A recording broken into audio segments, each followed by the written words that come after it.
এই যে শোনো প্রিয়, আমি আর্দা গুলারের মতো সকলের ক্রাশ না। আমি ফেল অ্যান্ড মেন্ডির মতো তোমার জীবন থেকে কখনোই হারিয়ে যাব না। তুমি আমাকে থিবো কর্তার মতো বিশ্বাস করতে পারো, আমি কিন্তু ভালবারদের মতোই বিশ্বাসী। হয়তো আমি মাঝে মাঝে রাউল আসেন্সিওর মতো ভুল করে বসবো, কিন্তু সাথে সাথেই কামাভিঙ্গার ভিনিসিয়াসের মতো নেচে তোমায় খুশি করে দেব। আমি কারবাহালের মতো শত ব্যথা কষ্ট সহ্য করেও তোমাকে পাওয়ার চ্যালেঞ্জ করব। আমি চুয়ামিনের মতো তোমার সব রাগ সহ্য করে নেব। আমি রদ্রিগোর মতোই সহজে তোমার মনে জায়গা করে নেব। আমি মাস্তান্তনের গোলমিসের মতো তোমাকে আমার জীবন থেকে হারাতে দেব না। আমি ব্রাহিম দিয়াজের মতো তোমার সব কথা শুনবো। আমি জুড বেলিংহামের মতোই তোমাকে ভালোবাসা দিয়ে আগলে রাখবো।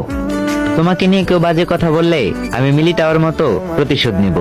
এমবাপ্পের হ্যাট্রিকের মতোই তোমাকে ভালোবাসার ম্যাজিক দেখাবো। আমি হয়তো গার্সিয়ার মতো বেশি কিউট না, আবার আর্নল্ডের মতো অনেক বেশি হ্যান্ডসামও না। আমি হয়তো রুডিগারের মতো অনেক বেশি কালো, কিন্তু আমি এনরিকের মতো তোমাকে পাওয়ার শেষ সুযোগের অপেক্ষায় থাকবো। তোমাকে পেয়ে গেলে রিয়াল মাদ্রিদের 15টা চ্যাম্পিয়ন্স লিগের মতো করে সাজিয়ে রাখবো।